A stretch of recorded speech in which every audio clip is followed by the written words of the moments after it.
3-3:30 ప్రాంతంలో జరుగుతుందండి. ఎలా జరిగిందో నాకు తెలీదు. నేను లేచేటప్పటికి మంటలు వచ్చేసినాయి. వితిన్ సెకండ్స్ లో మొత్తం స్ప్రెడ్ అయిపోయింది. వెనక వైపు డోర్ పగలగొట్టుంటే దాంట్లో నుంచి దూకేశాను. ఆ దూకే ప్రాసెస్ లో దెబ్బ తగిలింది.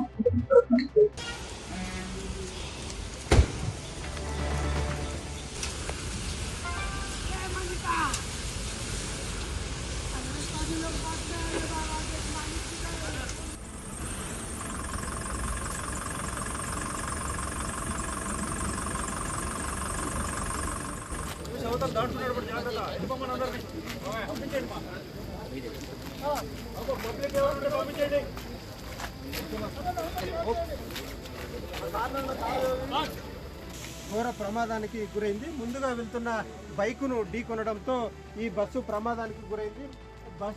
బైకు